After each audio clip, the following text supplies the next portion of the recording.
Elmi ya, silakan. Iya, Dokter Elmi. Unmute, ya. Di unmute tuh, oke, silakan dok. Ya.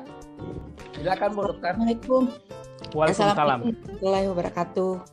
Waalaikumsalam, silakan dok. Pak Aladin, terima kasih. Ya. Suaranya bisa didengar Pak? Bagus, jelas, bagus. jelas, Bersih, jelas. bersih, Bu. Ini banyak peserta. Alhamdulillah malam ini kita dapat pelajaran menarik nih dari Pak Sam. Ya. Dan saya diberi kesempatan untuk memberikan testimoni. Terima kasih. Iya tadi siang kebetulan lagi baca-baca grup di WA grup. Jadi testimoni yang katanya ada yang masalah dengan telinga nggak? Nah kebetulan nih saya sendiri gitu. Saya sendiri ya teman-teman 7 tahun yang lalu saya itu menderita sudden deafness gitu. Tiba-tiba waktu itu saya maaf sebelumnya perkenalkan diri dulu, aduh lupa. Saya Dr. Elmi, dokter spesialis anak dari Pekanbaru. Jadi waktu itu ceritanya saya cerita dulu lamanya sakitnya udah 7 tahun gitu ya. Tiba-tiba tidak bisa mendengar kayak kita masuk air gitu ya. Waktu itu jaga di rumah sakit sore. Nggak ada tanda-tanda, nggak ada sinyal gitu ya. Jadi saya pikir ini kenapa ya gitu ya, apa serumen, taik telinga, tapi kok langsung tek gitu ya. Waktu itu saya langsung telepon teman THT. Oh kamu pilek nggak? Atau kamu habis naik pesawat? Saya pikir naik pesawat iya, tapi 3 hari yang lalu. Tapi saya pikir juga orang naik pesawat kerja di pesawat lagi gitu kayak pramugari atau apa. Tapi ya udahlah, saya positif thinking aja waktu itu. Tapi nggak bisa mendengar sama sekali. Dan mulai ada kecemasan juga ya, namanya juga telinga gitu ya. Oh kalau nggak mendengar nih dokter gimana telinganya budek. Terus berapa setelah itu saya mulai kayak rada-rada vertigo gitu. Ya udah tuh waktu itu dibawa istirahat aja. Tetap jaga malam gitu. Dibawa istirahat aja. Terus saya bilang kalau ada apa-apa call aja nanti di kamar. Terus ya besoknya langsung periksa THT, periksa semua. Waktu itu sampai scanning segala, nggak ada apa-apa sih katanya kan, mungkin ini inflamasi aja. Ya udah, saya diobati, di diatermi gitu, dipanasin secara rehabilitasi, kak juga baik. Terus saya bilang hampir 2 minggu ya, saya minta dirujuk gitu. Saya rujuk ke dokter THT yang lebih inilah, mau ke Jakarta, oke. Terus saya ke Jakarta, ketemu di rumah sakit THT Jakarta. Saya di hiperbarik, ada 20 kali kalau nggak salah saya. Dan dengan waktu hiperbarik itu juga banyak kasus-kasus kayak saya gitu kan. Malah ada anak mahasiswa yang panik, dia banget panik sekali gitu ya. Sampai dinasihati sama yang udah tua gitu, oh kalau kita sakit telinga nggak boleh panik. Ya, saya juga udah pulang dari panik gitu, cuma saya nggak ekspresi gitu ya, panik sebenarnya gitu. Sampai waktu itu ditungguin di Jakarta juga nggak bisa kemana-mana gitu karena takut vertigo. Jadi beriring itu sering vertigo kan ini pembuluh darah. Jadi kata dokter itu ini kayak stroke telinga gitu. Jadi di dalam telinga kita ini kan ada pembuluh darah, di rumah siputnya itu ada pembuluh darah yang halus gitu ya, itu jadi sumbatan. Nah tanpa ada rasa sakit sama sekali. Waktu itu selain dikasih terapi hiperbarik juga dimasukkan injeksi steroid gitulah, antiinflamasi beberapa kali, tapi nggak ada perbaikan. Nah ya udah pelan-pelan. Panik saya itu ya masih tinggi lah ya, masih tinggi waktu itu. Tak kontrol berapa minggu ya, setelah kan udah berapa minggu juga di Jakarta, 3 minggu. Pas saat terakhir, waktu itu dokter yang biasanya itu lagi nggak masuk. Jadi yang masuk itu senior, yang juniornya. Terus dia bilang, ini kayaknya permanen mbak. Permanen, saya bilang gitu. Takut juga, itu pendengaran saya tuh betul-betul di bawah desibel di 30-40 desibel, hanya terbatas untuk tergangguan bicara lah, bicara. Kalau ngukur sendiri, kalau kita ngomong, kita sendiri kan bisa mendengar suara kita ya, tutup telinga masing-masing, kita bisa dengar suara kita. Nah sebelah sini nggak bisa sama sekali gitu. Kalau tutup gitu, saya nggak bisa dengar. Aduh, nggak bisa. Terus kalau dengar TV itu nggak dengar clear ya. Breng gitu ya. makin dikuatkan, suara TV makin mengganggu, cepreng gitu, vokalnya nggak jelas.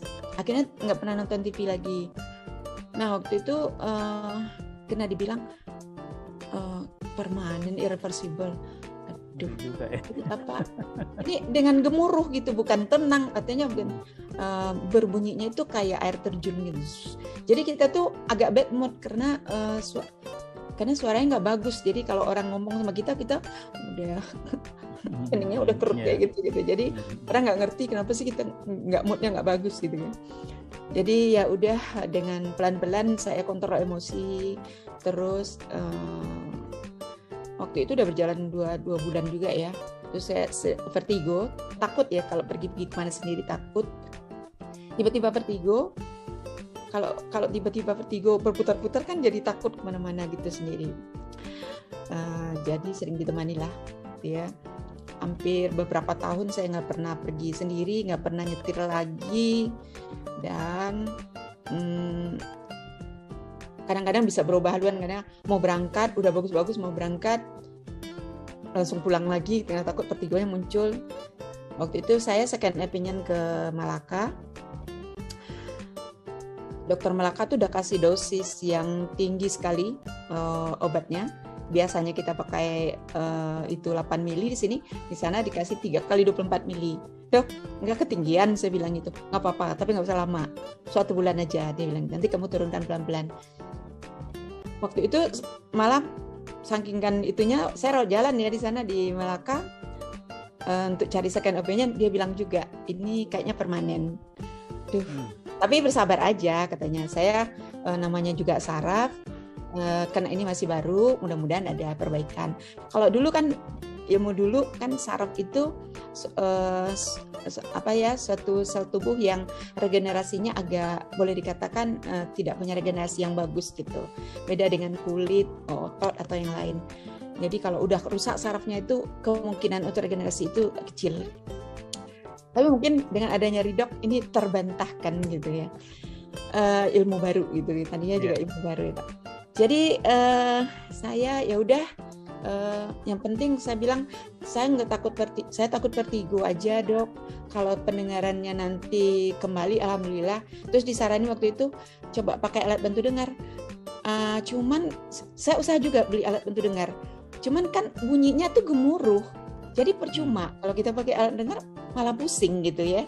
Jadi akhirnya nggak jadi saya pakai. Betul, udah belinya jutaan gitu ya, tapi nggak bisa dipakai lagi. Akhirnya saya sumbang ke pasien. Nah, jadi berjalan waktu saya ya udah kontrol emosi aja, nggak boleh panik. Untung satu masih ada dikasih keberkahan gitu ya. Jadi dalam hati aku masih bisa dengar bunyi jantung dengan satu stetoskop, sebelah stetoskop gitu kan. Kalau seandainya yang satu nih ikut, seperti kebanyakan kan kalau umur kan bisa ikut yang proses ketuaan kan, bisa ikut terlibat juga yang satu lagi. Wah, ini bisa pensiun nih jadi dokter. Jadi ya udah positif thinking, lama-lama kan udah lama ya Pak, 7 tahun ya.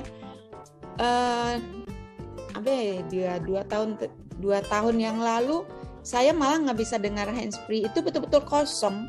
Kalau kita pakai handphone, pakai handsfree, itu betul-betul nggak ada sama sekali, nggak bisa didengar. Kalau dulu masih ada cempreng-cemprengnya. Kalau 2 tahun yang lalu tuh nggak ada cempreng.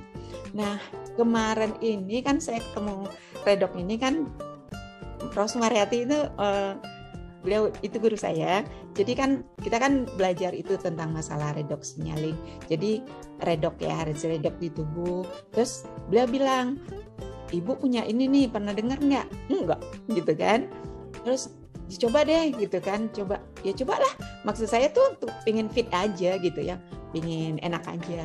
Memang kalau kita lihat mungkin karena faktor pembuluh darah, ini tengkuk memang sering sakit sebelah gitu. Sakit sebelah, ya itu saya pikir itu wajar lah, umur saya udah 60 kan wajar lah kalau ada sakit-sakit seperti itu, atau bangun tidur capek, sakit gitu, pegel gitu kan. Malah untuk pijak lantai aja itu harus cari sendal dulu gitu kan. Jadi oke, saya minum. Terus kan udah minum kan waktu itu agak keputus-putus gitu ya Pak ya, karena saya ambil redok terus